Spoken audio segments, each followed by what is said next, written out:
Hi Spirit Fam, welcome back to my channel. Today I have a message for the week of, let me look at my notes, hold on. November the 16th through the 22nd. What do the angels, what do the Ascended Masters want us to be aware of? What do they want us to know for this upcoming week? In case you didn't realize, I have a new setting today. This is the place that we newly renovated. I'm in my kitchen and in front of me is the living room. So maybe I'll do something in the living room so that you could see that new space. Absolutely love it.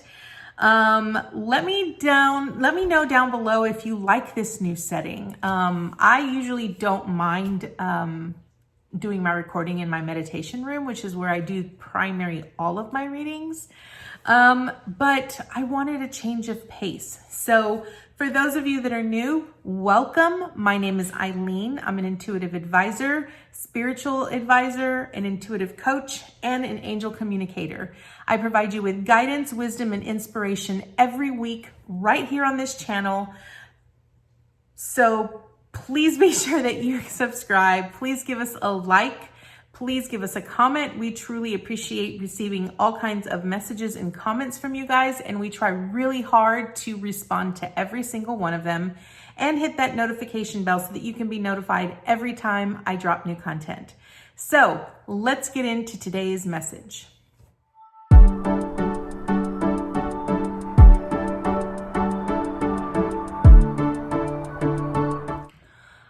All right, let's get into today's message. So today, this is going to be for the 16th through the 22nd of November. What do they want us to be aware of? What do they want to sort of bring into our focus this week?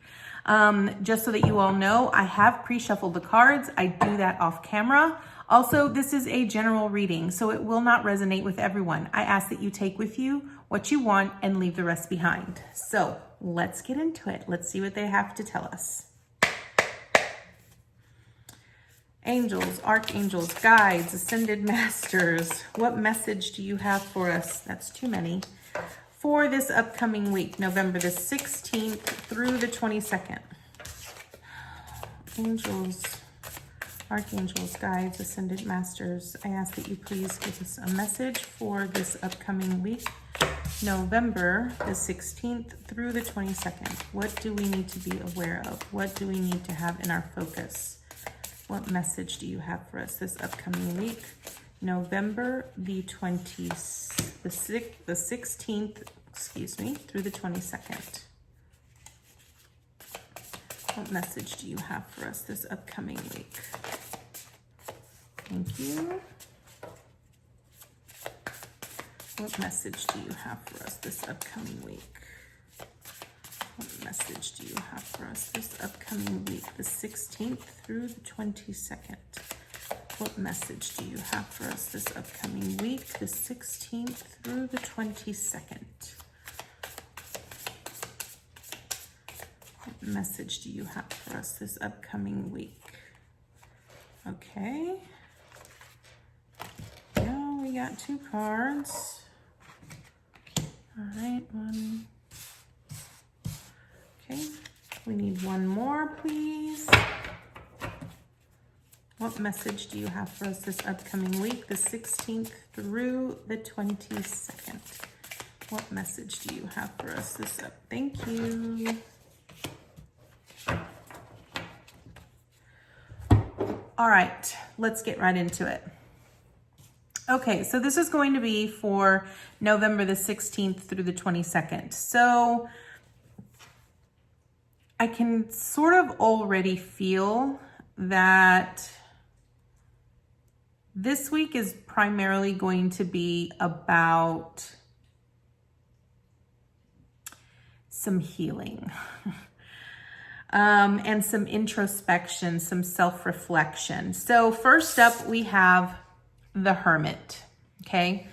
So the Hermit is a card that truly resonates about doing the inner soul searching, that inner looking. It's sort of like that introspection, looking deep within, really being truthful, being your own light. You know, when we have a Hermit card, usually what that means is that you're sort of being your own light, and you're sort of guiding your own light in your own way.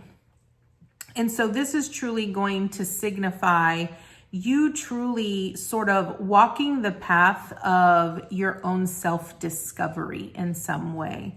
And it's almost as if, you know, I can tell you that 2020 has just been one of those years where everything that we knew to be true, or everything that felt right, has sort of crumbled away.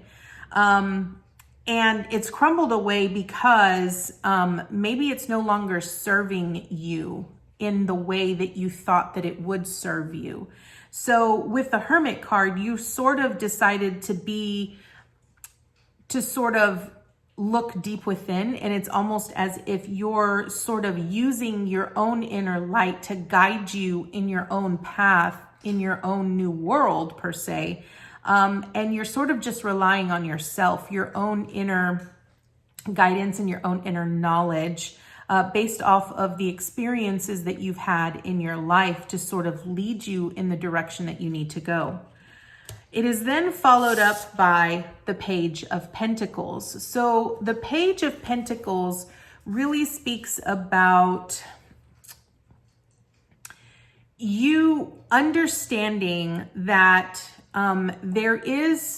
you live in a reality, or you live in a world where everything is based off of what you can touch, what you can see, right? So it's all within the physical. But you also have to have this outlook where even though you can't see something, or you don't have all the answers to what it is that you're seeking, you somehow have this belief and you have this faith that is rooted deep within you, that almost like seeing the silver lining in everything, okay? I want you to pay very close attention to how this woman that is holding this pentacle right here, okay? So this pentacle is actually like a mandala.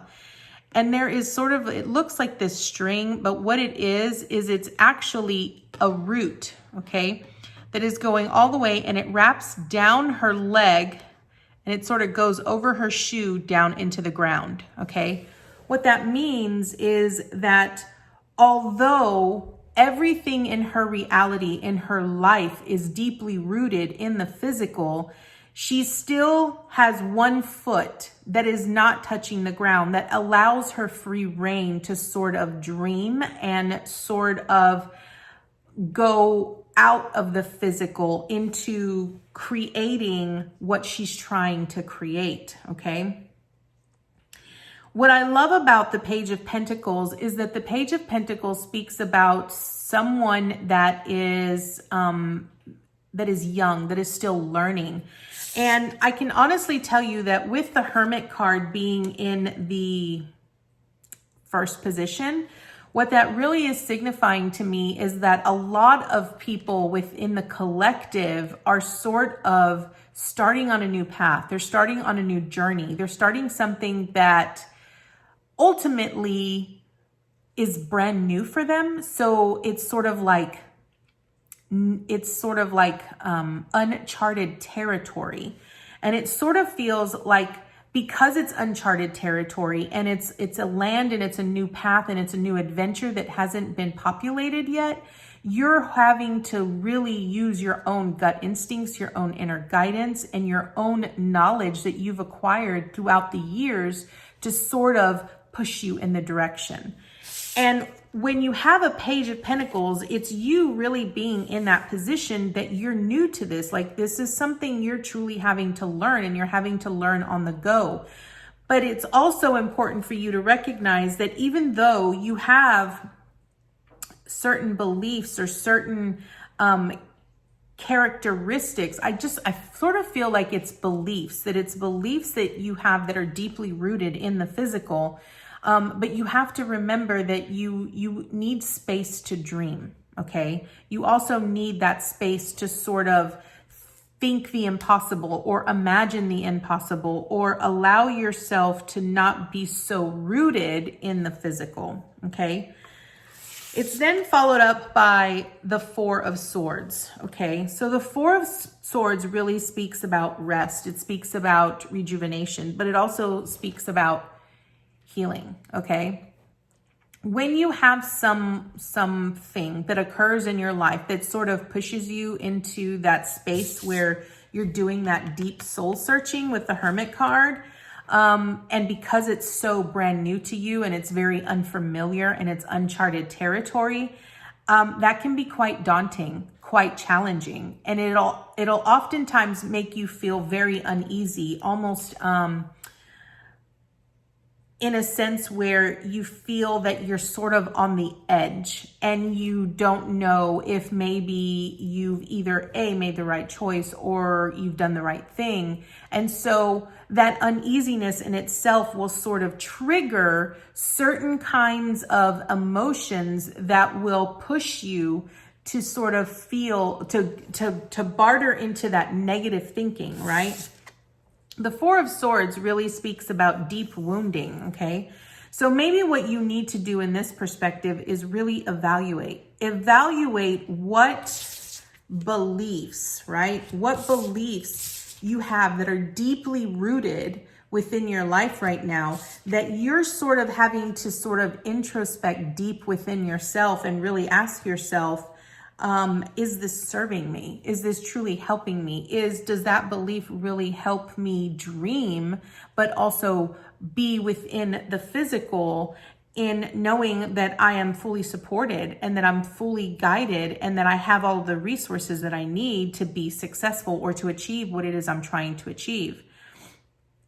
You know, with the Four of Swords, it's really wanting you to sort of take into account that you have to sort of evaluate the things that are working for you and that are not working for you. And it's about you really being honest. And sometimes it means you needing to take a step back, you not really charging forward, but sort of putting yourself in the observer perspective and just resting before you actually take action, okay?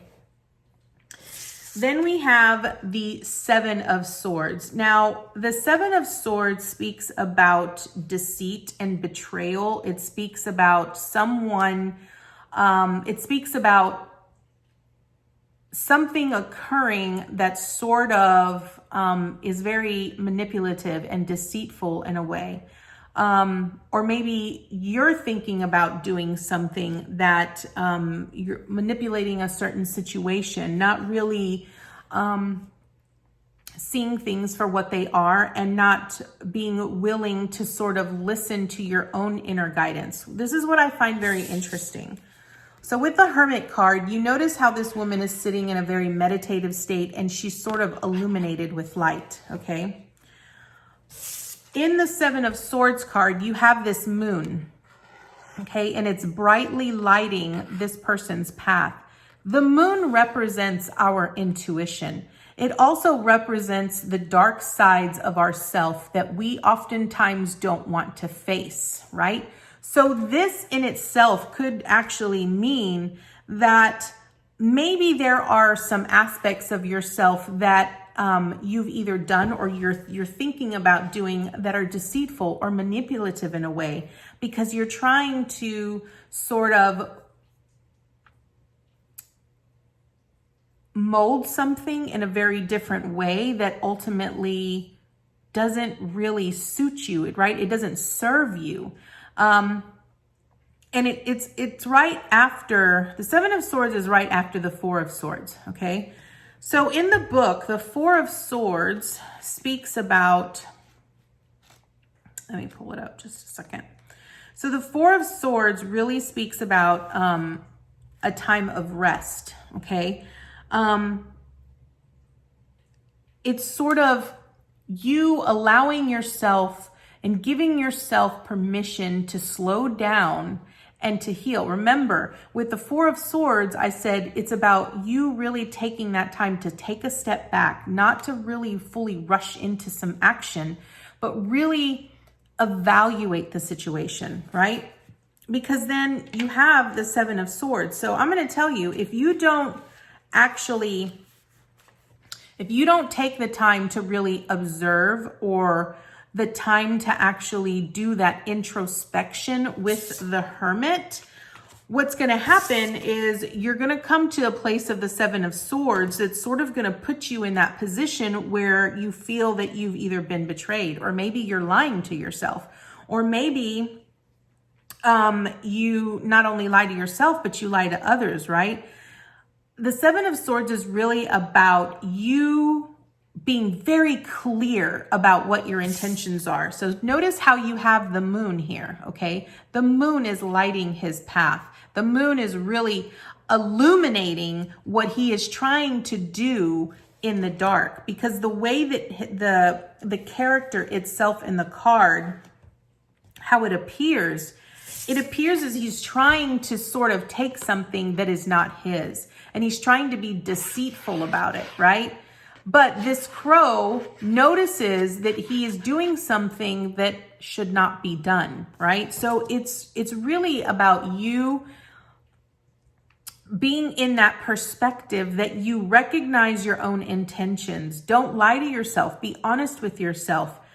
When you can truly be honest with yourself about what your true intentions are with whatever it is you're trying to change in your life, because I really feel this is about you changing, because this is about things that are no longer, remember what I said earlier when I said that it sort of felt like things are falling away, things are falling down, things are crumbling. And so when you're put into the Hermit position, it's really you really looking at deep within yourself and really asking yourself some really deep questions, being completely and utterly honest with yourself, and recognizing that you ultimately have the answers that you seek. You just need to be able to hold on to that just a little bit more. Right after the Seven of Swords, we have the Ace of Swords. Now, we have a lot of swords on the board, okay? And the Ace of Swords speaks about clarity. It speaks about, an ace actually represents new beginnings, okay? So kind of how I'm reading this is that swords truly represents either conflict, or it represents communication. Is there a lack of communication? Are you not able to communicate what it is that you're truly desiring, or what it is you're truly wanting? Or are you not being honest with yourself? This Ace of Swords truly speaks about true clarity, about you being open to the clarity and being willing to do the work to seek that clarity, okay?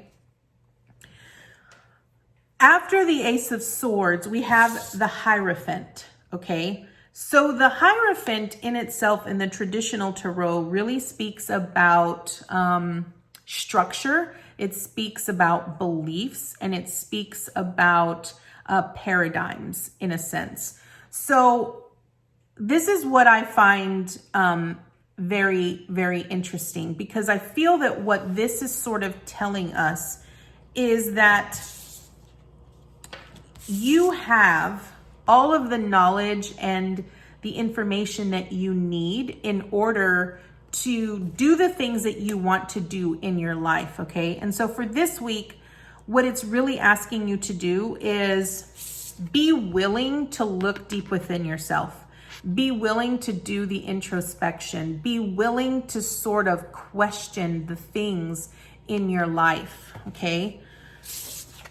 Recognize what beliefs you currently have that are sort of keeping you grounded or rooted in the current space that you're in. Whether you're trying to change a job, whether you're trying to let go of a relationship, whether you're trying to move on, whatever it is that you're trying to do, really ask yourself, when you're having to do this introspection, really ask yourself, what are the things that are currently keeping you rooted in that space that's allowing you to fully dream of something different, okay? And when you do that, give yourself permission to sort of observe it or look at it from a very different perspective, okay? Take a step back. Don't really rush into action. It really wants you to sort of take a step back and see it for what it is. That's the important thing. See things for what they truly are and be very clear about your intentions. Are you wanting this because it's coming from a place of love? Or are you just lying to yourself? Are you telling yourself that things will get better if you do X, Y, Z? Or really listen to your intuition, right? Because no matter what, it's gonna lead you to some form of clarity. Whatever decision that you make, it's gonna lead you to the clarity. Now, it'll either be clarity of how to move forward or what to do next, or it'll truly be that aha moment where you're like, oh, I should have listened to my gut. I should have really listened to my intuition because it was really telling me I needed to do this, but I was too afraid. My belief in fear was so great that it kept me rooted into truly doing what I knew in my heart was the best decision to make. And last but not least, with the Hierophant, it's really about recognizing that you are your own guru, okay?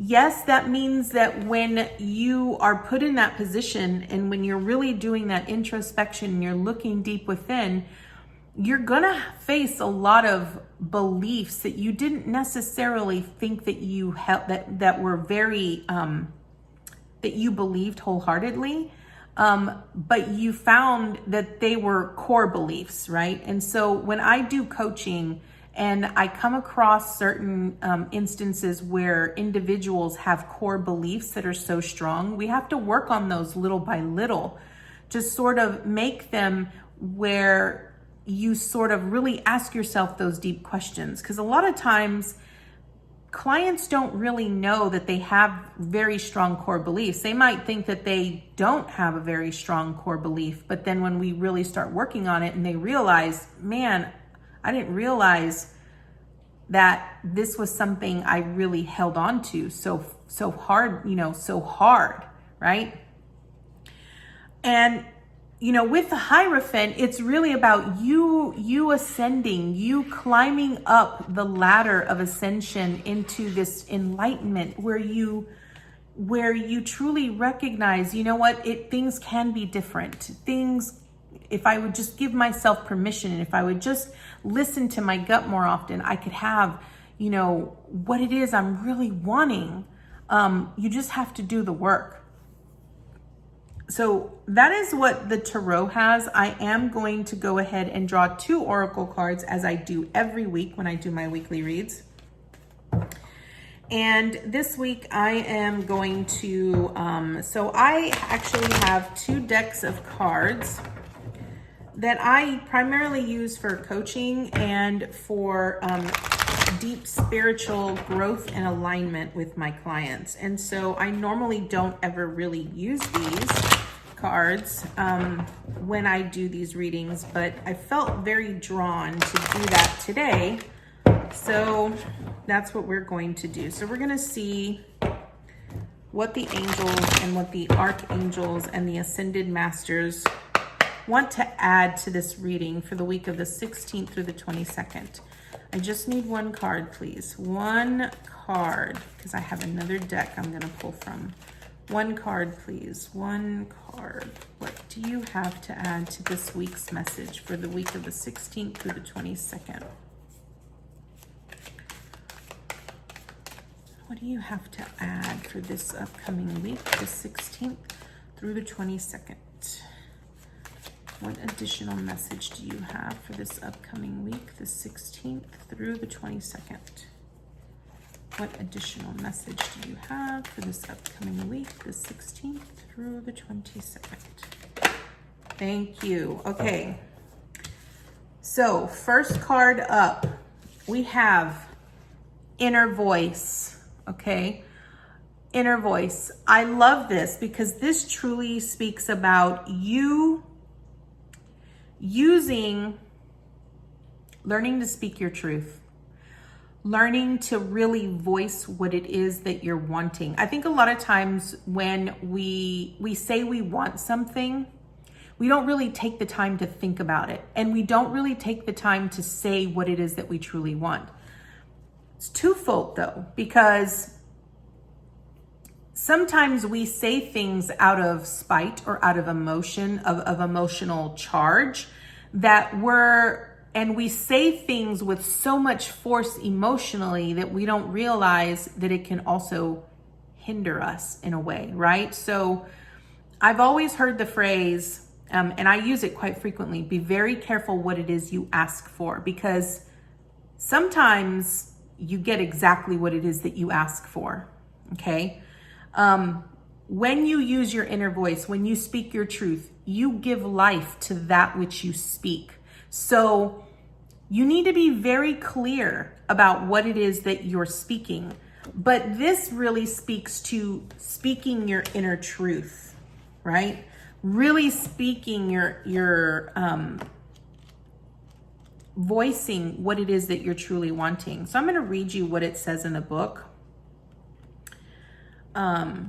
Because these messages are so, I love these. Okay, so for inner voice, okay, we have tune into your inner compass. Persistent words and feelings that represent your greatest desires are dropping into your mind. Instead of putting life off until you do or be something in the future, bring your desires into the present. Anytime we feel like we have gone off track, we have traveled a different road to our soul, and everything becomes a signpost to return us to our center, where we can tune into our wise transmissions. Just as the voice on a GPS navigator tells you which way to go, your soul wisdom is always leading you toward your destination. Neither will scold you or become impatient if you take the wrong route. They will just adjust, find an alternate road, and give you new directions. You can't get it wrong. Listen to recurring words and ideas. Pay attention to how they feel and drive forward with the ones that make your face and heart smile. So I love this because this truly speaks about the Hermit, right? And the Hierophant. It truly speaks about you doing that introspection, tuning inwardly, right? But also recognizing that you're your own guru. You can heal yourself, really listening into how it makes you feel, right? That's why I said it's very important that you sort of listen to the words that you use. You know, you give life to every word that you use. All right, and next we're going to draw from this deck.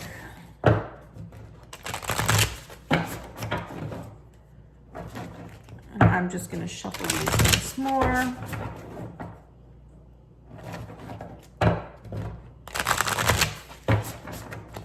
All right, angels, what additional message do you have for us for this upcoming week, the 16th through the 22nd? One card, please, just one. What additional message do you have for us this upcoming week, November the 16th through the 22nd? Thank you. And we got two. So, okay. All right, I'm gonna go with this one because this one was the first one that popped out. So, this one we have Wisdom of the Divine Feminine. I absolutely love this. Okay, so when I actually coach clients, the one thing that you always have to remember is that there is duality in everything, okay? The divine feminine is the part of us, okay?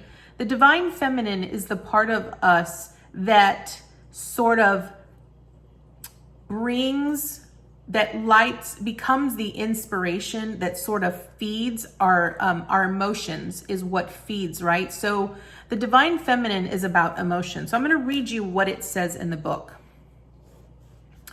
Divine feminine wisdom empowers you to grow into your vision, your dreams, and the fulfillment of your life purpose. Perhaps you envision a very different life for yourself to what you are experiencing now. This wisdom reminds you that you can experience even the most extraordinary dreams as reality if you are willing to grow into what you desire, to become what you seek. Surrender any plans about how you can best manifest your dreams and instead allow life to guide and nourish you through your experiences each day. The universe supports your divine destiny and is helping you become all you are meant to be. When the wisdom of the divine feminine reaches for you, the message is clear. You are in a process of becoming more of heaven on earth. Sometimes there are growing pains alongside the joy such growth brings. You may feel concerned, thinking your pain is an indication that you are failing in some way. You may judge your suffering as a sign that you are not operating at a high enough frequency. Yet how many spiritual masters upon this planet have endured great suffering, as well as experiencing tremendous love and joy in the fulfillment of their divine destiny. Growing pains are just part of the feminine path of creation, of breaking through what has become too small for you. There is joy in the eventful freedom, but the act of breaking through can feel painful at times. When things are difficult or you are feeling doubt, when you feel the need to do something that scares you and challenges you at the depths of your being, you are experiencing growing pains. They will pass, and you will benefit from the growth. However, you need to know that whilst this difficulty is in your life, the divine is very much with you, encouraging you, believing in you so much that it will deliver a tough lesson. You can handle it for however long it needs to continue, and that won't be forever. This oracle also brings you a message about how much the divine feminine loves you and wants to help you grow with the least struggle and the most peace. If you don't listen to her, instead choosing to believe in fear, you may be terrified of your growing pains. You won't be sure if they will ever end. You may doubt your ability to turn adversity into triumph. You may lose faith instead of trusting that life has your best interest at heart and that you are capable of meeting any challenge that arises. Instead of trusting, you may believe the world isn't safe. This can keep you paralyzed in self-defeating, self-harming patterns. While these may give you a temporary familiar satisfaction, ultimately, these patterns mean you will continue to struggle and suffer under the weight of addiction or emotional pain. You deserve so much better than that. The divine feminine speaks to you now and promises that if you are willing to show up in your life each day and trust in the circumstances before you, she will guide you into your most beautiful divine destiny. It is safe to trust her. She wants for you only the best and most beautiful life journey, one perfectly suited for all that you are and all that you can be. Your heart beats in perfect rhythm with the heart of love at the center of our universe. Trust your heart and trust life. All is progressing beautifully as you are guided even deeper into your divine fulfillment. I absolutely love this. And I knew there was a reason why I was led to really utilize these cards in these messages, because they truly bring home the messages that they truly try to deliver. So I hope that this message resonated with you. I hope you liked what you heard. I hope you take bits and pieces of this that truly will help you grow and further and assist you this week. Once again, if it did not resonate with you, I ask that you just take with you what you want and leave the rest behind. Thank you all so much for joining me, and I will see you next time. Namaste.